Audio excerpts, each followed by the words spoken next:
Zoranne here. Thank you for joining me for another video. Today's video is so exciting because I can't even believe that this is my life and I got this opportunity. But if you've been following me online for a while, you'll know that one of my favorite fantasy authors living today is JOHN GWYNNE, and he is the author of the Faithful and the Fallen Saga, the Blood of Bone trilogy, and now the completed BLOODSWORN saga. And I got the opportunity to do an interview with JOHN GWYNNE talking about the BLOODSWORN saga and his career as a writer. And it was so amazing, and I'm so honored to be able to share this interview with you today. Before we get started, make sure you subscribe to my YouTube channel and hit that notification bell so you get notified when I post new videos. I also post frequently on Instagram and TikTok if you want to follow me there for more bookish recommendations. And consider subscribing to my bindery community, which is like a bookish version of Patreon, where I also have my own publishing imprint, where myself and the community that backs me each month gets an inside look at the publishing process of the books we bring to life. We recently published our first book, a standalone climate fantasy called And the Sky Bled. This is now out into the world and in stores, so make sure you go pick up a copy. I love this book with my whole heart, but that's not why we're here today. John was such a delight to talk to. I was a little nervous at first, I can't lie, just because it's like that experience of meeting your heroes. You can't believe it's happening to you until it happens. This isn't in the video, but when he got on our Zoom call, I looked at him and I was shocked to see him there, because like even though he was right on time, I was like, "Permission to freak out, sir?" And he was like, "You don't have to." And I was like, "I'm doing it. I'm already freaking out. It happened." John was such a delight to talk to. I'm so grateful for the opportunity to interview one of my favorite authors and present this interview to you. If you're watching this now, The Fury of the Gods, the third and final installment in the BLOODSWORN trilogy, is out now wherever you buy your books. I cannot recommend this series enough. It is a Norse-inspired epic fantasy that starts as a request for revenge, and it is going to end in the Battle of Vigrid, which I cannot wait to read about. Quite frankly, I'm very nervous because I have a feeling that John is going to put us through the ringer of emotions, but I cannot wait to see how this journey ends. So without further ado, I present to you my conversation with JOHN GWYNNE. Good morning, everyone, or good afternoon, depending on where you are. Today, I'm sitting down with a very special guest. I can't believe it, honestly, but I'm talking with one of my favorite authors today, JOHN GWYNNE, author of The Faithful and the Fallen Saga, but more importantly, the BLOODSWORN saga, with the third book coming out next week on October 22nd. This is The Fury of the Gods. John, how are you? I'm very well, thank you. Very happy to be here. Thanks for the invite. I'm so glad you could make it. Today's interview is going to be fun. I'm excited to chat with you about some of my favorite characters and this is one of my favorite stories. I can't wait to see how it all ends next week. How are you feeling about the third book coming out? Oh, I'm thrilled that it's finally coming out.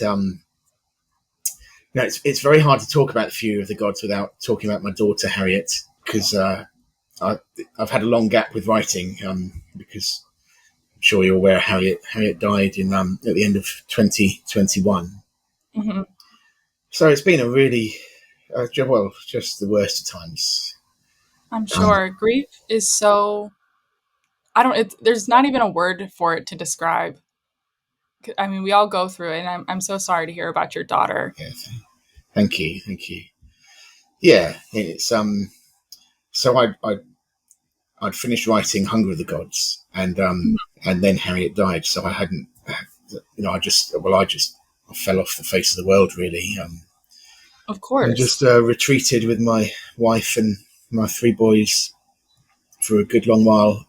We've just been holding each other up, really. And eventually, kind of end of last year, beginning of this year, I felt like I might be able to write again, which was nice, because that just wasn't even an option or possibility for a long time. I stopped doing most things. Obviously, I stepped out of social media, and I find it hard to read, let alone write anything. Grief is a strange thing. It's people think that, and I did as well, that it's kind of a linear thing where you go through stages of grief, A, B, C, and D, and then you come out the other end. But it certainly, in reality, isn't like that. Not. Not for me or my family anyway. So it's still there. It's always there. Of course. It never quite goes away. I learned that through I lost my mom Yeah. almost, oh my God, 5 years ago now. That's so weird. The time also moves really weird at when you're going through that period of grief. And it's Yes. like you said, it's not linear at all. It's like it's A and B and then C and then back to B. And then one day you're back to A and then you make it to D and then you're back to A again. And all of a sudden it's just, Exactly. That's right. Yeah. ugh. Well, we're all happy that you've, I don't even know what I'm trying to say, but that you're here, you've got the support of your readers and your family. And even though there are those like really dark and cloudy days, sometimes the sun peeks through and it Yes. allows you to do those things you love again. Yeah, that's right. Yeah, and that's what's kept us going. I think is those things that are worth living for.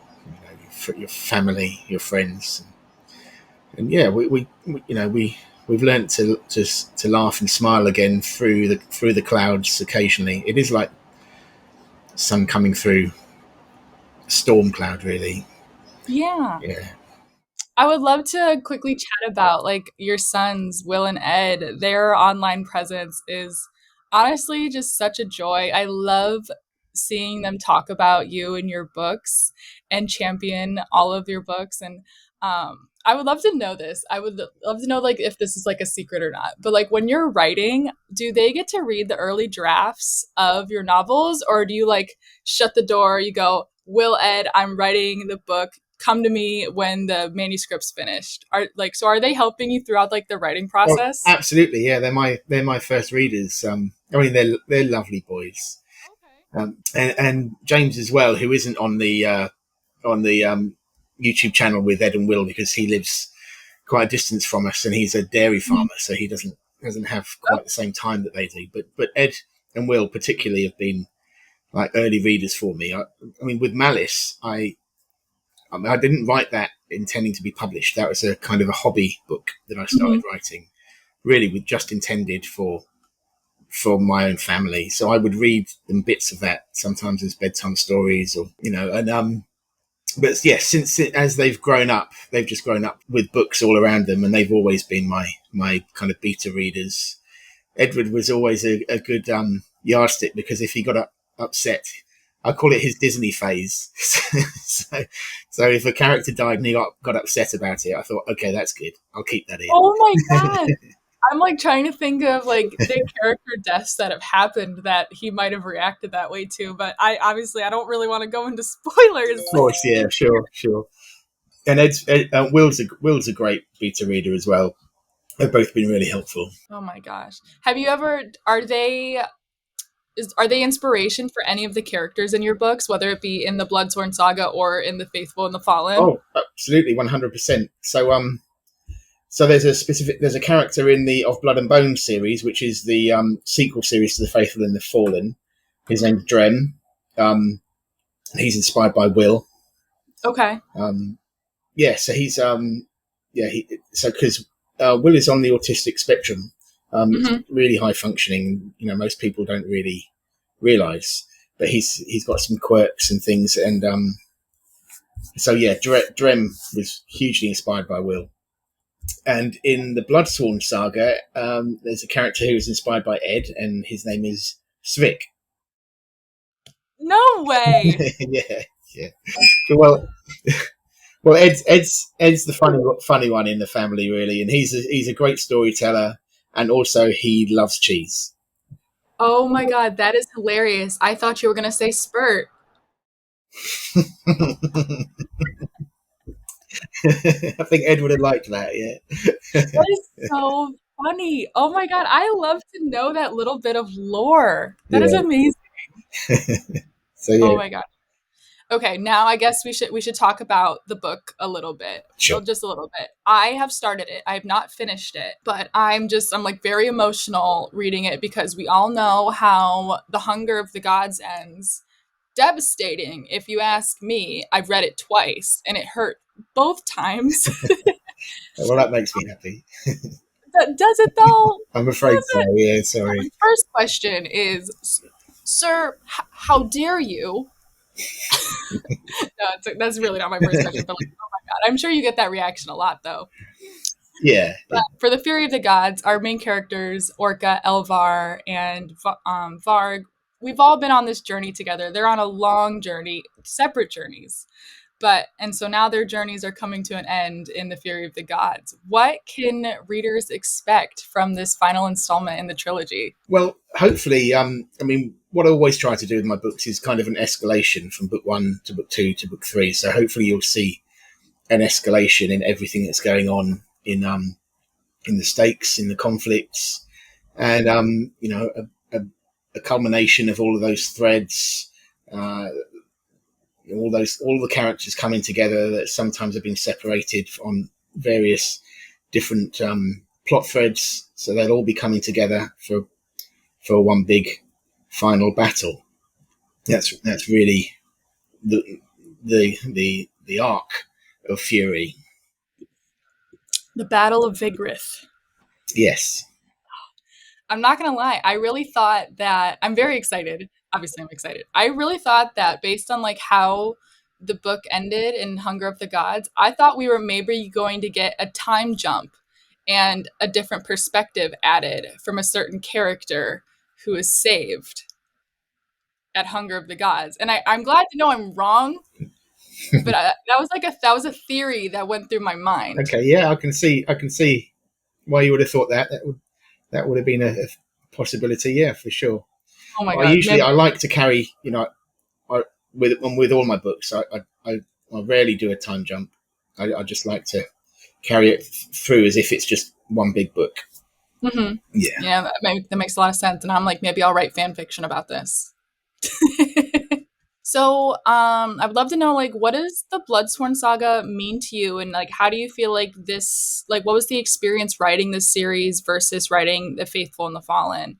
I know, obviously, we went through some really difficult times writing it, but even like your inspirations are different. I feel like I've watched you grow as a writer from when I first read Malice to now reading your 10th published novel. I want to say, like, yeah, I know that's mad, really.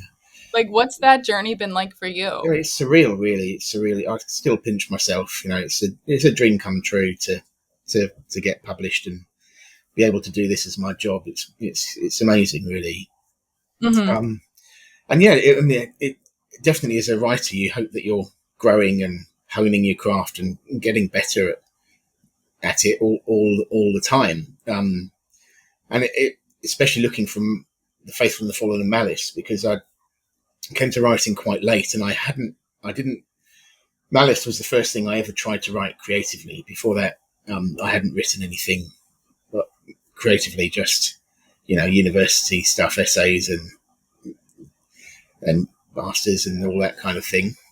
Mm-hmm. But so Malice was a really big learning curve for me. I started writing that as a hobby, really just for myself and my children. And but when I sat down to write it, I didn't actually realise that I knew how to go about writing a book. I'd been encouraged to give it a go by my wife and children. So I thought, yeah, okay, I'll give it a go.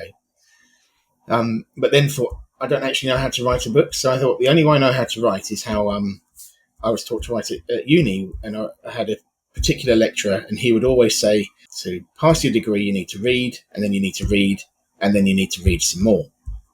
And that kind of applied to writing essays and theses and all the rest of it. So, well, that's the only way I knew how to write. So I started researching The Faithful and the Fallen first.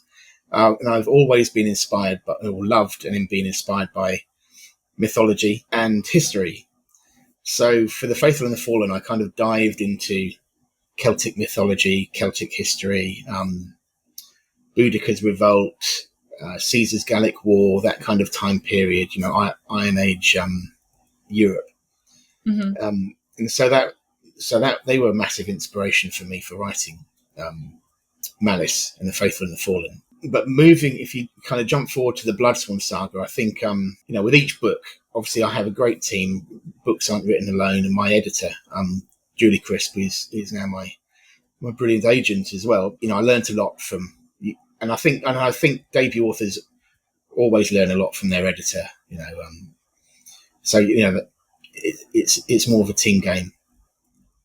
But with the BLOODSWORN, I think, well, I hope that it's probably a little bit tighter, the writing. I kind of have a clearer idea of how to move characters and plot forward, whereas I was really learning with The Faithful and the Fallen. So I think, there probably is a difference when you read the first book or the first series to the last series. Yeah. Oh my gosh, I love it.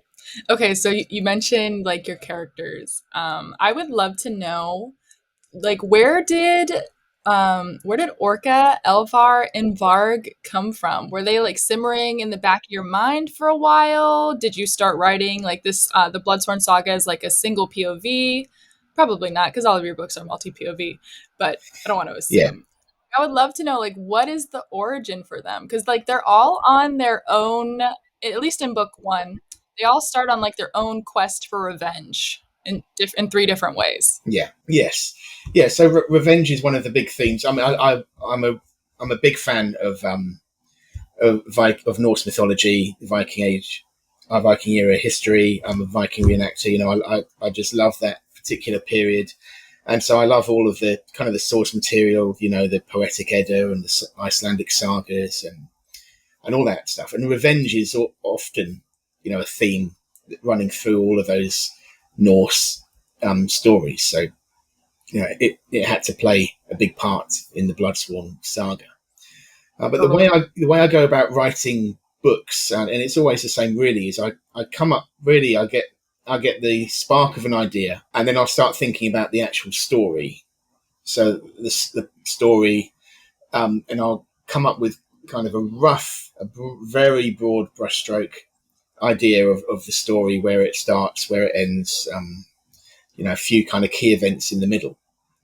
And then I'll think about the characters, and I'll think, who would it be interesting to see this story through their eyes?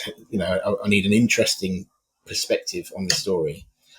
So, hopefully with Varg and Elvar and Orca, I got the kind of the perspectives that I thought would be interesting, but also would be able to show that the kind of multifaceted Viking culture. So, you've got a slave, and you've got a daughter of a jarl.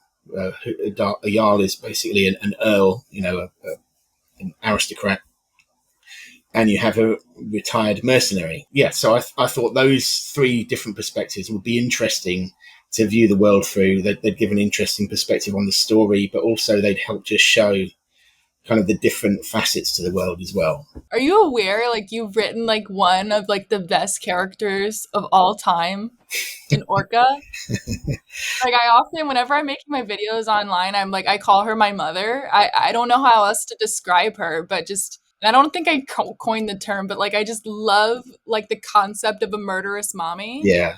as a character. And it just, those are my favorite books to read and recommend. And I just like, I just like, are you aware of like what you've done? Well, She's just no, I'm just thrilled that she's kind of connected and resonated with so many people. It's great. There's a little bit of my wife in her, to be honest, Caroline. oh, Yeah. one of my favorite lines that Orca says. I want to say it's in the Shadow of the Gods. It's after, assuming people have read Shadow of the Gods here, but it's after, spoiler alert, Thorkel's death. And she gets the axes, like Drekker's axes. And I can't remember if it's Mord or Lif, but they're like, what are we going to do now? And she's like, I'm going to give these axes back to back to the owners. And I'm just like, oh my God. That is like, some of her one-liners are just so stone cold. And I was like, wow, John really did something here with this. Thank you. I mean, she was great. I loved writing Orca. I love writing her as a character. She's great fun. When I started writing Orca, I because you kind of get to know your characters as I do as I'm writing them. I have an idea of them, but they become kind of clearer and more defined as I write them. So, just when I started off writing Orca, I tended to write more dialogue for her in every scene she was in, but just started to feel that wasn't right, and I went back to a few of the early scenes and stripped the dialogue back a lot as I started to kind of really realize what her character would be like. She has more of an internal monologue going on, I think, than what she vocalizes. She keeps a lot of it internalized. Yeah, and one thing I love about her, and really like all of your characters, but especially her, is that I mean, I'm not a parent, so I can't really speak to that part of her, but she cares so deeply about the people around her and like their well-being when it comes to protecting like Mord or Lif or any of the Bloodsworn who she's been separated from for years, but even to like Spurt and Vesley, like she will defend and care for at people she loves. And I just like that's always just really admirable in a character, especially when you're someone as like stone cold as her for like the life she's lived. Like she's like secretly kind of a teddy bear, but also like she'll kill you at the same time in the next breath. Yeah, exactly. She has these bonds, I think, that she forms, but she almost doesn't like to admit it, even to herself. I know the world has softened her just a little bit. Is she your favorite, or like who was the most surprising to write? Like, or what, like whose arc surprised you the most after the course of 3 books? Probably Elva's. Mm-hmm. Because I think you probably haven't reached those bits, but there are some. There's some. I felt like Elva her thread came out really well. I felt in Fury with a lot of kind of choices. One of the things I like to show in my books is the power of choice. I don't write to preach or be on a soapbox or anything. I write to entertain, but I do like to kind of just show that we have, as human beings, we have agency, and that the choices we make do actually matter. So I try to reflect that in some of the character work I do, and that Elva makes some specific choices, especially in Fury, that have quite a big impact. So, yeah, I think her arc came out quite. I was really pleased with how that came out. I'm so excited to find out where her story goes, because when I read Fury and not Fury, I read the Shadow and Hunger. I read them both twice, and when I read Shadow for the first time, obviously it was the Orca show for me. Like I had blinders on, and I was like, everything is Orca. I live, breathe, eat, think about Orca. And then when I read Shadow and Hunger back to back for the second time, I was like, I've got like a new appreciation for Elvar and Varg, but especially Elvar, just because like she's a girl and I love female heroines. But I definitely noticed like those themes of like her finding her agency and finally making being able to feel like she can make decisions for herself without being under the fist of like her father and her family, like the shadow of them. Yeah.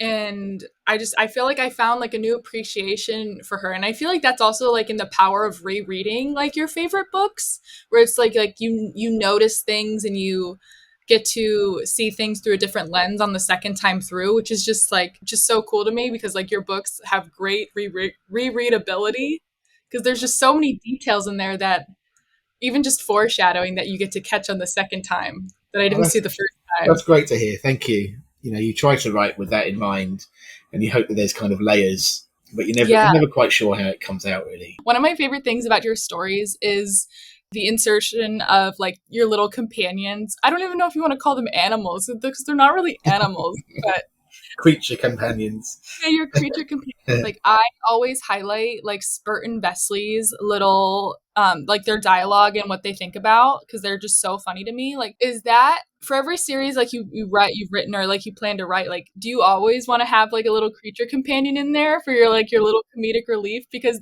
they're important to me, which I'm guessing they're important to you too. Yeah, absolutely. I mean, first of all, as a family, we're animal mad. We've got dogs, goats in the garden. Actually, we've got a sick baby goat in the kitchen at the moment. Not the kitchen. Yeah, my wife's got a few sheep. So we're always surrounded by animals, and we've always been, big animal lovers. But I've also, even from before then, as a young child, I've always loved their kind of talking animal companion in books. So I remember one of my first books I remember reading was Arabelle's Raven, children's books. I don't know if you're familiar with them, but it was it's just like a young girl who befriends a raven called Mortimer, and he talks. He'd answer the telephone, and they'd go up to lots of adventures. I think he was inspired actually by Edgar Allan Poe's The Raven.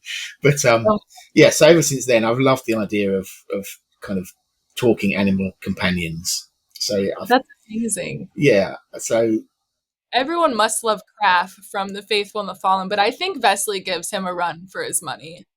I'm on Team Vesley. Yeah.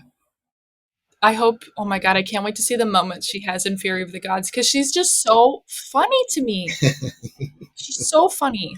Is there like an did you pull Spurt and Vesley like out of your mind? Because obviously like they're Vaesen, or are there creatures like the Vaesen that are from Norse mythology that you were able to pull inspiration from? So where does the tea come from? Like for snacks. Yeah, okay, so most of the creatures that you come across in the BLOODSWORN saga are from Norse folklore and Norse mythology. So Spurt, they were called Spurtus. They were from Norse folklore. But Vesley was my own creation. A bat rat? Yeah, but she was inspired by the tooth fairy, the idea of the tooth fairy. Oh my god! Yeah, so I thought it'd be fun to just kind of make up a more Norse type origin for where the tooth fairy came from, rather than this kindly spirit that would leave money for you for your teeth. It's a creature that would actually rip the teeth from your mouth if they got a chance to do it. She just flies around. She has like her little spear and her little pouch of teeth, and she. She's just so funny to me. I think about her. Like I have like annotations in my books where it'll be like a line that like Vesley has said or something, and like I'll just write under it. I'm like, what if I told you that Vesley is the heart and soul of this series? Like, would you believe me? Can't talk about her that much. Okay. Yes, we can, but we're not. Something I would also love to know is I call this type of character the Weasel. And it's that character that they have a point of view. We're always checking in on them, and everybody hates them. And they just won't die. Like they keep getting themselves in these terrible situations, and their job is to stir the pot. And we all know it's Guthvar. We all know. And I would like to ask, if you're watching this video in the comments and you've read both of John's series, like, who do you hate more? Like, which Weasel's worse? Guthvar or Rafe? They both suck. I think I hate Guthvar a little more. And I would just love to know, like, what's your process, like, for writing the Weasel? And is it as frustrating to write as it is to read? I mean, actually, they're quite fun to write characters like that. Okay, I bet. But I mean, I try and come with all my characters from a perspective where everyone thinks they're the hero of their own story. And so, I try to write characters that aren't just two-dimensional, that have a clear rationale, even though they're doing things that we think are wrong or morally reprehensible. That you can understand the rationale behind what they're doing, and so I think Guthvar is coming from a position of arrogance and self-preservation and self-advancement, and that's really kind of his drive, which aren't the most honourable of characteristics, I suppose, but he's still fun to write. He's just the worst. Oh my god, I'm like, I'll read his chapters and I'm just like, I'm gonna throw my book across the room. I keep reading. Don't worry. And I was just like, oh my god, he's just so, you did a good job. Cause like, how you just angers me. Well, that's good. I'm pleased. That's the This is a question. This is from one of my a person in my community. We all feel like you're amazing at writing action sequences. Like they're so like well balanced and paced and like honestly realistic. Don't forget vivid and violent. I would love to know like what's the inspiration or the process for writing such like clear action sequences? Like I know you've mentioned that you are a Viking reenactor. I don't know if that means that you're playing battles out in real life. But even when you're writing, are you like practicing with your sons to like get that scene right? But so I would love to know what that's like. Sure, yeah, we have done a bit of that. We have Okay. sometimes, yeah. I mean, going back to me writing battles, I think when I was writing Malice, one of the things that really kind of was inspirational to me at the time was the film Braveheart, and I know at the time it was a little bit groundbreaking the way that it portrayed battle scenes. I think it hadn't been historical epics for quite a long time, and I remember watching it in the cinema, and it was a bit like when you watch the opening scene of Saving Private Ryan. You know, it's just very visceral and raw, and it took all of the glory out of battle and showed, you know, the heartbreak and horror of it as well. Mm-hmm. And it just felt very authentic to me, much more so than anything I'd seen before. And so I've kind of always had that in my mind when I write battles, is to try and keep that authenticity. But yeah, being a Viking reenactor definitely helps as well.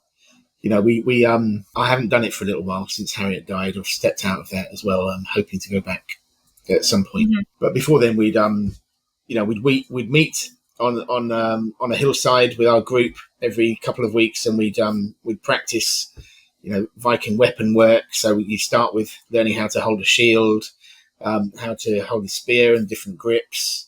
Then you start to work on single combat, and then you learn how to fight together in a shield wall. You know, and the group tries to keep it as historically authentic as we can from what we know about how they fought back then. So it's, you know, without the sharp edges. So you might get a bit bruised, but you know that hopefully nothing worse than that. How did you get involved in like the reenacting? So we used to, as a family, we used to go to historical weekends. We have those here at various castles and bank holidays around the country where you'd get a medieval weekend. So we go to a castle nearby, and we'd watch jousting, and we'd watch medieval reenactments of say battles from the War of the Roses. Mm-hmm. And but then I also, you know, I'm fortunate to live near Battle. It's the town of Battle, where Battle Abbey now stands, and where the Battle of Hastings was originally fought. Okay. And so we'd go there. Actually, it was the weekend just gone. Was the they have a reenactment of the Battle of Hastings every year, which is great fun. And the Viking Society, the UK Viking Society, basically runs that. And so you've got hundreds and hundreds of Viking reenactors there, and some of them will shave their heads and pretend to be Normans. There's a Norman society as well, and so they come with horses. And it lasts for a weekend, but we love watching those reenactments. That sounds so cool. Yeah, it's great fun, really great. And so and then you just start talking to people there, and they invite you to join the Viking Society, and that's how we got involved. Wow. Yeah. I love how you just casually mentioned that, we just go to the castle that's nearby. There's just castles hanging around. Yeah, well, that is one of the nice things about living in the UK. You've got a lot of very old history all around you, you know. Oh my God. Was like look at the history that's around you and like where you live and stuff. Like, did you ever like travel when writing these books to like help get you like inspiration, or like look at some is anything inspiration like for like the battle plane? Obviously you don't have like a giant snake skeleton throughout the land, but like building that world is so unique and cool. Yeah, most of that just came out of my head, really. Just research, and my head's a confusing place to be, I suppose. Sometimes there's a lot going on in there. Yeah. So I haven't done too much like traveling to specific places as research. I'd like to, but it wasn't so easy really, because Harriet was disabled and in the wheelchair. So everywhere. Obviously, Harriet was our life, and she would come everywhere with us. Mm-hmm. But traveling abroad was quite hard with because she had oxygen and so on. So getting on a plane was difficult. So I have been to places, but it's mostly just in the UK for research. Yeah, and you're going on a tour for Fury of the Gods a little bit around the UK. I know, yeah. I mean, that's amazing. My publishers have been great. I wish I could hop on a plane and go. Yeah, that would be great too. That would be my dream. Okay, I've got one or two more questions. Obviously, we've talked about Orca a little bit. not just like how much I love her, but as like a male author, do you find like writing female characters more difficult, or do you feel like is your process for writing female characters over the male characters different? Because I feel like you write some of the best female characters, and like I there's a lot of respect for that, because like sometimes I've like read some fantasy series written by men, and I'm just like, have they ever met a woman before? You definitely have. So that's really cool. I just like, what's that been like for you? I mean, well, I have strong women in my life, so that's always a good example. Mm-hmm. You know, my wife and Harriet. But I mean, when I write characters, I just come at them as people. I don't come at them as masculinized or feminized. I'd come at them as people, and how would they feel in this situation? You know, I mean, I am mindful. Part of my background is I was a lecturer at university before I was writing, and sociology was kind of my subject. So I've always been mindful of issues of equality, you know, with class and race and gender. So I think that's also part of how I write. Mm-hmm. But yeah, really, I just look at a character as what they've been through, how would they feel in this situation. I don't really think of it in terms of masculine and feminine. I haven't really got a science to it, but it's just how they come out. No, I mean, I think you've got it right. Well, thank you. Yeah, I think you do. thank you. That means a lot. One of my last questions. What are you hoping that for people, like once we finish the Fury of the Gods, like what are you hoping we take away from this story? Well, pain? I hope not. Maybe a little bit of pain. I think I said earlier, I write to entertain. So what I hope to do with my writing is what I loved when I was reading growing up, and that's to be, you know, whisked off to another world where you can forget just for a little while stresses and strains of life, and just be involved and engaged in characters in a world that lift you up. Yeah. And that's what I try to write. You know, that's always my goal, to try and entertain people, and to the books that I always loved were the ones that made me feel the whole range of emotions. So, you know, if I hate a character, read a book and I find that I'm hating a character, or, you know, I'm caring about a character and I'm concerned for them, or I love this, or I laugh, or I cry, then for me that's a 5-star book. You know, those are the books that I love to read growing up, and that's what I try to write, because I try to replicate for other people that feeling that I had. You know, so that's always the goal. So I hope when you're reading The BLOODSWORN, and particularly Fury, that you will feel the emotions. You know. So you're saying I'm going to cry my eyes out? Well, fingers crossed. Did you hear that, everyone? Sorry. No, and that's also okay. Smile and laugh and. So I will also the whole range of emotions. Yeah, I hope so. Okay, now that I'm like looking at this cover, I do have one more question. Obviously, I feel like there was a lot of debate on like what god was going to be on the cover of the third book. Do you have input on? Obviously, you probably do. It's your own books, but like not every author has input on their covers or has great input. They're not able to. Did you always know it was going to be Saka on the cover? Yes. Did you say, or you're like, I need Saka on book 3? Yeah. Oh my god. So I was like, what if I thought maybe it was going to be the bear. I thought it was going to be Bursa the bear. Yeah. He was definitely an option, but yeah, no, I always knew it was going to be Saka.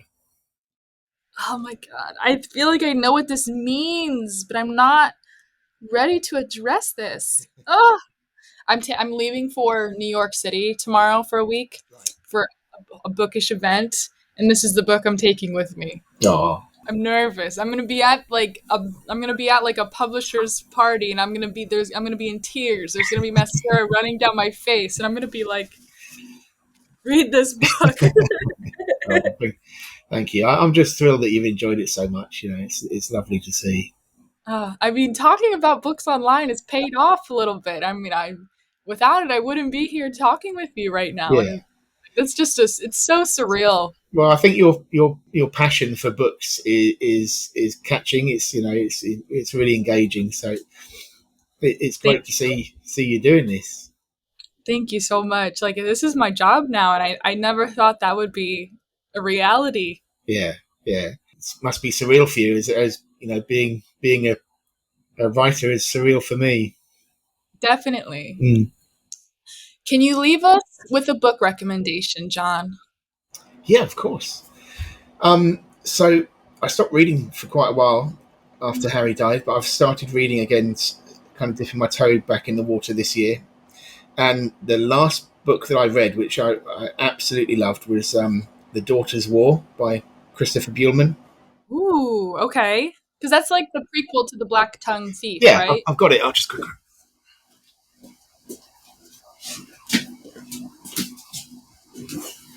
The Daughter's War. Here we go.